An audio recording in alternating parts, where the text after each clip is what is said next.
मेरे ही परिवार की है। दिनेश, मैं पूरे परिवार को तुझे जानता हूँ, सुबह दिन रात नहीं देखता।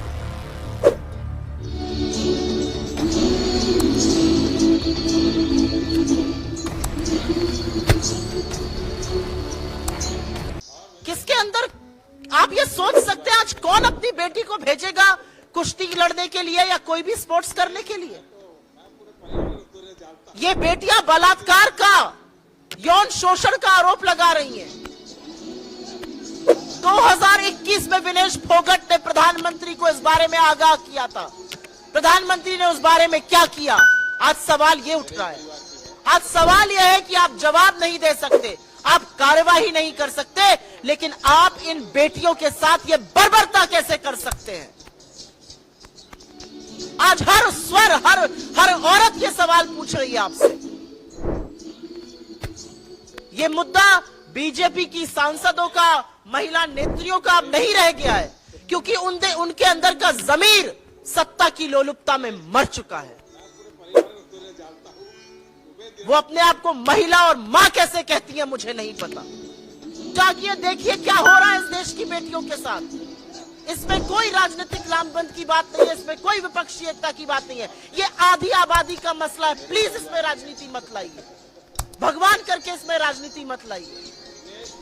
ऐसा करके आप इन बेटियों का जो मान सम्मान है उसको अपने पैरों के तले रौंद रहे हैं। गलत कर रहे हैं आप, मत करिए ये। पर्सनली बताया साक्षी ने, मेरे रोंगटे कांप उठे। मैं यकीन नहीं कर पा रही थी कि जिस देश की बेटियों पे वो मेहनत भी करते हैं, मेडल्स भी जीत के आते हैं, और उस दौरान उनके साथ जो हुआ है वो शर्म की बात है। और साथ साथ ये बताया है कि इन्होंने ये बात वरिष्ठ सरकार के सबसे ऊपर जो भी बैठे हैं, प्रधानमंत्री जी तक भी ये बात अपनी पहुंचाई है। अब एक महीने लगातार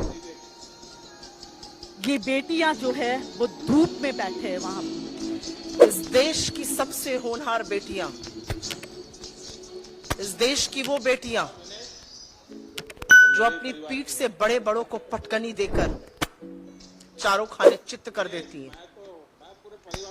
इस देश की वो बेटियां जब वो मेडल लाती हैं तो लोग लालायित होकर उनके साथ फोटो खिंचवाते हैं।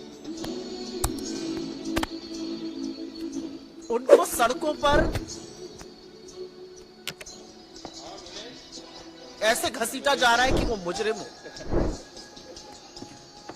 उनको सड़कों पर इस कदर बेइज्जत किया जा रहा है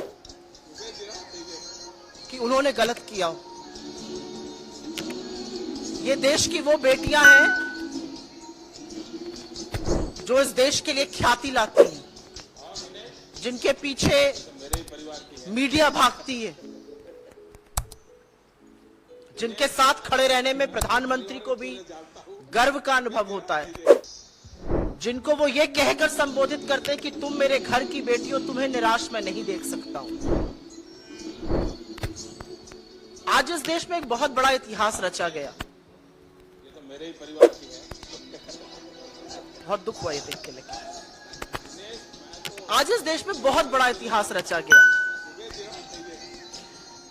इस देश में एक तानाशाह ने अपने राज तिलक का स्वांग रचा। इस देश में एक ऐसी संसद का उद्घाटन हुआ जहां लोकतंत्र को छोड़कर सब कुछ है। लेकिन सबसे स्याह इतिहास और आने वाला समय इसका साक्षी रहेगा कि जब एक तानाशाह अपना राज तिलक कर रहा था, तब हमारे देश की सबसे होनहार बेटियां इस तरह से घसीटी जा रही थी, मारी जा रही थी, डंडों से पीटी जा रही थी। स्याह इतिहास ये और भी है क्योंकि बेटियों का बलात्कारी उस सदन में मौजूद था। बेटियों का बलात्कारी उस सदन में मौजूद था, उसका सम्मान हो रहा था, और इस देश की बेटियों के ऊपर पुलिस टूट पड़ी थी। इनके छातियों पे मेडल रहता है, इनकी पीठ से वो पटकनी देती हैं। उन छातियों पर आज बूट थे, पीठ पर डंडे थे, और पुलिस उनको ऐसे खींच रही थी कि कोई वो दुर्दांत आतंकवादी हो। मैं पूरे परिवार को उत्तर जानता हूँ। आज इस देश में वाकई में इतिहास रचा गया है। हाथापाई करी गई उनके साथ। और ये क्या कर रही थी लड़की? 1 महीने से ऊपर इस देश की सबसे होनहार, सबसे वीर बेटियां जंतर मंतर पर बैठकर आपसे न्याय की गुहार कर रही हैं। न्याय देना तो दूर, आपने उनको आतंकवादी घोषित कर उनके साथ ये दुष्चार किया है। कुछ सालों पहले एक दिवंगत प्रधानमंत्री ने आज के प्रधानमंत्री से राजधर्म की बात करी थी।